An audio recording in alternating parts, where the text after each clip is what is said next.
What's going on, guys? Anti-hipster indie nerd here, and it's a special time. It's the beginning of December, which means it's year-end list time, my favorite kind of content to make, and today I am bringing you my top 50 singles of 2023. Now, when I say top 50 singles, I'm not talking about my top 50 songs. These are songs that specifically came out as singles, and I can only choose from that pool of songs. So if you're watching this and you're wondering where one of your favorite songs is, it's probably because it didn't come out as a single this year. Without further ado, let's hop into this top 50. At 50, we have the upbeat and atmospheric Under Your Spell by Snow Shrippers. If you're a fan of EDM, I definitely recommend checking this one out. At 49, the Beths follow up their excellent 2022 effort with yet another well-written indie rock jam, Watching the Credits. Number 48, we have Half Doin' Dope, which is probably the most unexpected collab of 2023. Jid, Lil Yachty, and Babytron team up, and they actually have some really good chemistry together. At 47, the lead single from A$AP Rock's latest album, Mindful Solutionism, features some crazy production and DJ scratching while lyrically delves into the dawn of man. At 46, it's The Hillbillies by Baby Keem and Kendrick Lamar. It's not the lyrical gauntlet that we expect from Kendrick, but it was really nice to just hear him have fun and bounce flows off of each other with Baby Keem. At 45, we have Morning Dove by Screaming Females. Very similar to the Best track. If you like upbeat indie rock with earwormy melodies, then this one's for you. At 44, the hyperpop super duo 100 gecs returns for the extremely fun and chaotic Hollywood Baby. We're staying just as chaotic with number 43, Danny Brown's Tanter. This track is pretty much just one constant loop, but the craziness of the lyrics matches the recurring beat perfectly. At 42, we have CJ's Mira Maze with Self-Medicate. Dream pop, vaporwavy vibes with these super thick snares and drowned out vocals. Moving into the rock scene with number 41, we have Shame's Adderall. This track sounds like modern post-punk mixed with the likes of Pavement or Modest Mouse, and I absolutely love it. At 40, we have the Beastie Boys-esque Drop by Joey Valance and Bray. This song's energy is absolutely unmatched this year, and if you were a Beastie Boys fan back in the day, definitely go give this one a listen. 39, we have All My Life by Lil Durk and J. Cole. I love the children's choir and the backdrop of the song. Obviously, J. Cole is always an amazing feature artist, and Durk adds some nice vocals to the song. Moving back into pop, at 38, we have Magdalena Bay's Top Dog, which has one of the most earwormy hooks of the year and a contagious confidence. At 37, we have Killer Mike's Scientists and Engineers. 3 Stacks and Future both killed it on their features, and the single adds so much more depth to the full-length LP. 36 is Glaive's As If. Super edgy emo rock sort of vibes, but does a really good job conveying emotion and frustration. The chorus is absolutely knocking. At 35, Anderson .Paak and Knowledge reunite for Daydreaming. Very summery, groovy, and chill song. Great performance from Anderson, and hope we get another full-length project from this duo soon. 34, we have Prescription from Remy Wolf, a super soulful performance over this very romantic instrumentation. Show this one to your significant other and they'll probably love it. At 33, Miguel makes a resurgence with Give It To Me. This song has the thickest bass line you'll ever hear, and the song progression is fantastic. Miguel's singing is so catchy, and I love the way this alternative R&B beat also has some rock elements. At 32, we shift into country with Jason Isbell and the 400 Units Middle of the Morning. Really enjoy the vocal breakdowns on this and the heartfelt lyrics throughout the chorus. 31, Depeche Mode makes a resurgence with Ghosts Again, a synthwave driven pop song that sounds like it could have been a hit in the 80s. Really enjoy the song progression on this one as well, and it's nice to see Depeche Mode still making music all the way into the mid 2020s. 30 is Wilt's Moved Along. Wilt is a band I'm just discovering, but their lead vocalist has an incredible voice, and I can't wait to see what they do next. Love the nostalgic indie rock vibes in this one. It has an absolutely killer hook, and the only reason it's not higher is because I just heard it recently. 29 is Funkfest by Group Therapy. This isn't my favorite Group Therapy song, but has every element that I like about the band. It's intense, they show a lot of personality, and if you were a Brockhampton fan, this song's a must listen. 28 is Brave by DJ Sabrina, the Teenage DJ. Every time I hear this song, I'm so impressed with the sample chops, and it really reminds me of Daft Punk and is just insanely catchy. Coming in at 27 is Rebirth by A Man. It's the same sort of style as the DJ Sabrina song with these amazing sample chops and up-tempo rhythm. At 26 we have Key Glock's Dirt. Glock always sounds so hungry on every track, and Dirt is no exception. He has amazing mic presence on this song. All right, moving into the top 25, and I forgot to mention, when I get to the top 10, I'll go a little more in depth into each song since we're kind of doing speed rounds. 25, we have the Ominous Meltdown by Drake and Travis Scott. The Star Wars sample really sold this song for me, and it's easily one of Drake's best features. 24 is the catchy indie rock tune Feel Good by Slow Tie. Really cool to see him stepping outside of his comfort zone recently and doing a good job at it. Feel Good is a much needed bright spot on his depressing new record. At 23, we have the glitchy Soft Scars by Yul. Really like that they took a more rock-oriented approach on their newest release, and this single conveys that very well. Kind of reminds me of what an AI would sound like if they actually made good music. 22 is the upbeat and sugary Dogtooth by Tyler, the Creator. I love the piano rhythm to this track, and it's got a great message from Tyler. I'm hoping he takes his next album in a direction like this that kind of mixes that Igor production with Call Me If You Get Lost rap. 21 is the epic debut single from Picture Parlor, Norwegian Wood. They mix these indie sounds with arena rock and tell this love story, and it's awesome.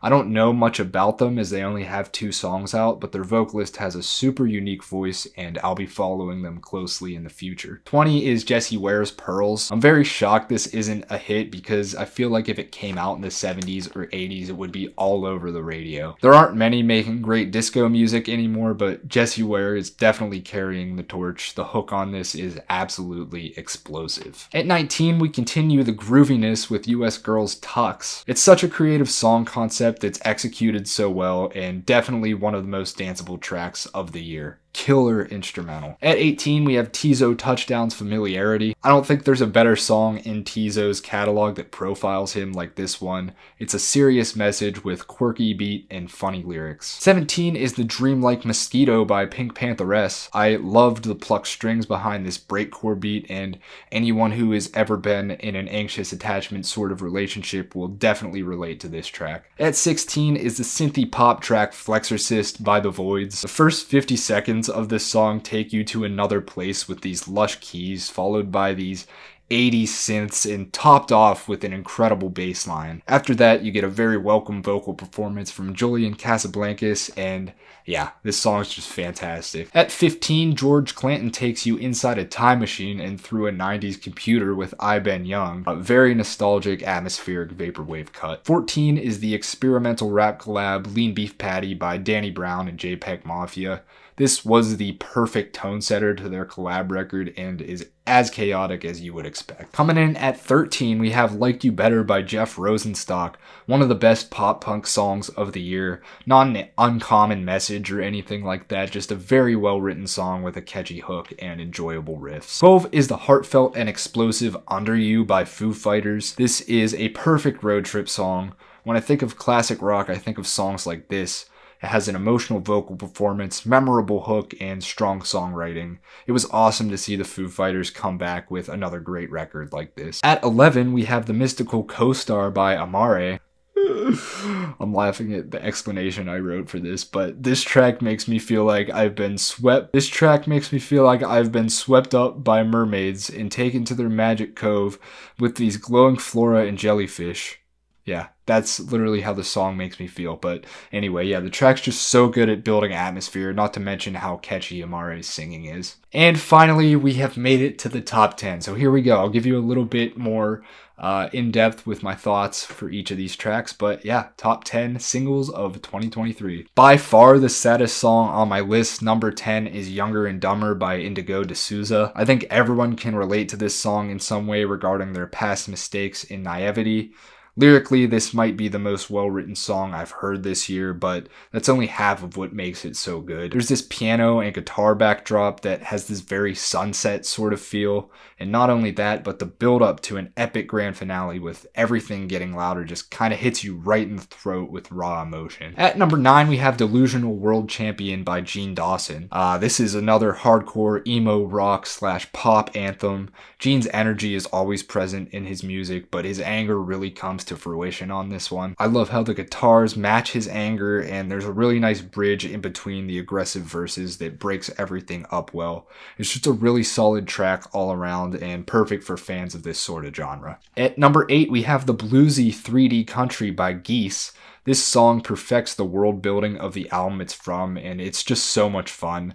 It rides the line of sarcasm, but the music is so good that you have to take the narrator seriously. The singing style is extremely unique, and you could label this song indie blues or country, and I don't think you'd be wrong. At number 7, the forgotten band Panchico reunites for their first true single in over 20 years, Failed at Maths. Instead of the rock direction they took on their first album, they go for a more electronic vibe and sound fantastic doing it. I love the robotic feel of the vocals and the sort of mysterious, eerie vibe of the instrumental. At 6, we have Black Country New Road's first song without Isaac, Up Song. This is a live performance they conducted at Busch Hall, and my goodness, they sound amazing. Each instrumentalist has not lost a single step. The female vocals sound great over these blazing detuned horns, and the piano backdrop adds even more urgency to the song. I love every breakdown vocally and instrumentally on the track, and it's so good to still see the band thriving. Alright, top 5. At number 5 is the epic and oh so relevant America Has a Problem by Beyonce and Kendrick Lamar. We haven't heard Kendrick rap like this since maybe like Range Brothers. The flow switches are masterful, it sounds like he's having fun, of course the lyrics are great, and I really enjoyed hearing him over this darker, dancier production. And then for Beyonce on the other side, I haven't heard her do a rap flow like that often, but my god, she sounds fucking amazing doing it. Obviously, her singing's always good, but she took everything to another level on this track. This is easily a top 5 track of the year. There's not a second wasted on it. At number 4, we go a much more mellow route with Any Time of Day by the Lemon Twigs. The Lemon Twigs made some of the best indie music I've ever heard this year, and this song is no exception. The instrumental is so old school and 70s-esque, but lyrically,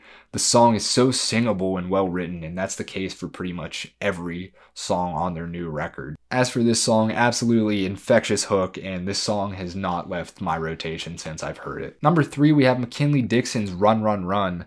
The subject matter of this song is unfortunately always relevant, but McKinley does such a fantastic job breaking down his personal experiences. On the production side, you get one of the greatest jazz rap beats of the year, if not of all time. Time will tell, but I mean, this beat's amazing. The hook is also super earwormy, and it's a hook that's so catchy and sweet it might make you overlook the message of the track. At number 2, we have Leaving the Light by Genesis Owusu, which features one of the craziest beats you'll hear this year. Genesis discusses police brutality and the pitfalls of society in his lyric, and the whole song sounds like this dystopian police chase that just goes on forever. The urgency in the track is ever so prevalent, and I think the connection between production and lyrics on this one is executed perfectly. And finally, the big reveal. You probably already know what it is, but I'm going to tell you anyway. My song of the year is Welcome to My Island by Caroline Polachek. We hear a lot about what the perfect pop song entails, and everyone has a different criteria, but for me,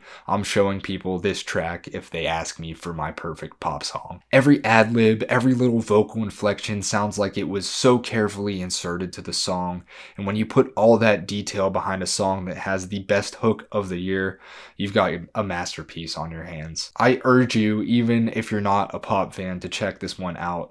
I don't think you'll be leaving disappointed. Anyway, guys, thank you so much for watching the first of a bunch of year-end content that's about to come out. Next week, I will drop my top 50 albums of the year, and then the week after that, I'm thinking about making like a top 25 discoveries of the year. So those wouldn't be songs that came out in 2024, but I found in 2024 that might be from a different year. If you guys have any other ideas or would like to see something, definitely let me know in the comments, and also let me know in the comments what some of your favorite albums of this year were. Let me know what some of your favorite singles of the year are on this video, in the albums video. You can let me know your favorite albums. But thanks for watching again, guys. We'll see you in the next one.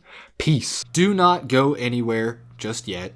I forgot to mention that I made a playlist of all 50 of these songs on Spotify and linked it in the description down below. So please make sure you check that out if you were curious to hear some of these songs. So yeah. You may now be dismissed. Peace.